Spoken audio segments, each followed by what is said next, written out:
Reasoning के question कैसे हमें सॉल्व करना है एग्ज़ाम में, ये आज वाले वीडियो में हम डिस्कस करेंगे। क्योंकि जब मैं टॉपिक पढ़ा रहा हूँ तो टॉपिक पढ़ाने से पहले थोड़ा सा मैं आपके लिए मोटिवेशन दे दूँ।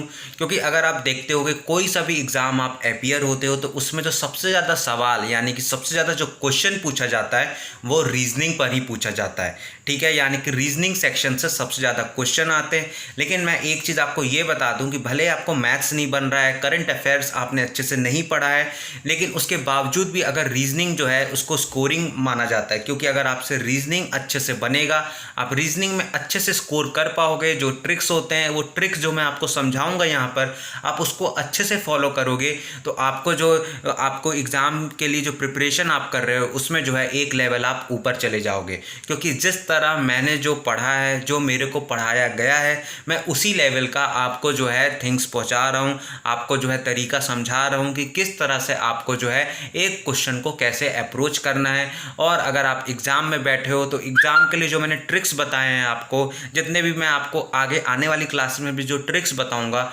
उसको आपको कैसे फॉलो करना है, किस तरह से क्वेश्चन को सॉल्व करना है, कैसे हमें कम समय में ज़्यादा क्वेश्चन करना है, सभी की सभी ट्रिक्स जो है कैसे आप एक एग्ज़ाम जब देते हो तो एग्ज़ाम में एक ही टॉपिक से सवाल नहीं आता। आपके रीजनिंग के 36 टॉपिक्स होते हैं, फिर उसके बाद आपका करंट अफेयर्स जो पिछले 6 महीने में बीता हुआ जो करंट अफेयर्स होता है उससे क्वेश्चंस आते हैं, फिर मैथ्स के टोटल जो है 20 टॉपिक्स हैं। तो ये सब जो है, फिर उसके बाद जनरल साइंस से फिर आपके जो है क्वेश्चंस आते हैं। तो बहुत सारे टॉपिक होते हैं और लगभग जो है आप समझ लीजिए कि 110 से 120 टॉपिक जो हैं उससे क्वेश्चंस आते हैं। लेकिन हर टॉपिक से आप चाहोगे कि हम एक एक टॉपिक में जो ट्रिक है हर तरह की, समझ लीजिए कि 40 से 50 ट्रिक होती है। अब 40 से 50 ट्रिक अगर आप एक टॉपिक में अगर आप याद करने चलोगे तो आप गुना कर लो कि 120 टॉपिक में 40-50 से आप गुना कर लो कितने सारे ट्रिक्स हो जाएंगे। तो मैं इस तरह से समझाता नहीं हूँ, मैं जो समझाने की मेरी कोशिश है एकदम बेसिक लेवल से, जो मैं पढ़ा हूँ, जो मैं जितना मुझे ज्ञान है, मैं उस लेवल से मैं आपको जो है छोटे छोटे अपने एक्सपीरियंस है। क्योंकि मैंने भी जब एनटीएससी, ओलंपियाड या फिर जब मैं आगे भी जब मैं एसएससी ये सब की एग्ज़ाम जब मैं देता हूँ तब मैं देखता हूँ अपने अंदर कि मैं क्या जो है गलती कर रहा हूँ, उस गलती से हम कैसे जो है आगे बढ़ सकते हैं, कैसे हमें जो रीजनिंग के क्वेश्चंस हैं उसको हमें कैसे सॉल्व करना है।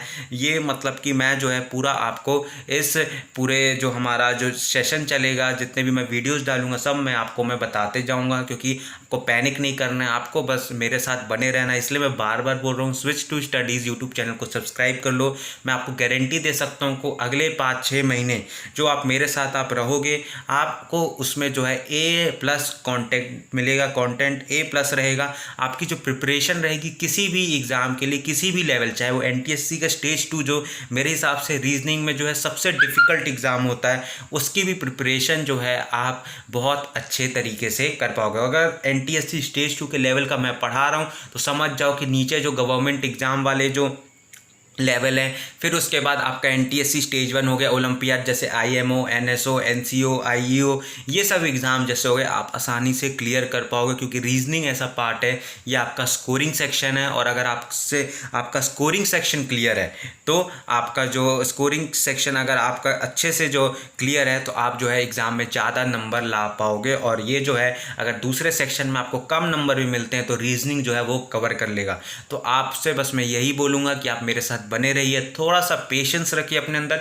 आपका केवल मैं पूरे दिन में आप कितना आप बर्बाद कर देते होगे दिन, लेकिन मैं केवल आपसे 5 से 10 मिनट लूँगा। और लेकिन ऐसे ही कॉन्सेप्ट मैं आपको सिखा के जाऊँगा कि आप भी बोलोगे कि आप भी किसी और को बोलोगे कि पढ़ाई करना है, रीजनिंग पढ़ना है तो कहाँ पर जाओ, switch to study YouTube channel पर। इसी नोट के साथ मैं ख़त्म करता हूँ आज का जो टिप्स जो मैं आपको दे रहा हूँ। जल्दी से चैनल अगर सब्सक्राइब नहीं किया है तो चैनल को सब्सक्राइब कर लो और वीडियो को जो है लाइक करते चलो। मिलते हैं अब अगले वीडियो में, जहाँ पर फिर से जो है नंबर्स जो सीरीज जो हम पढ़ रहे हैं उसकी दूसरी क्लास में आपके साथ लेके आऊँगा।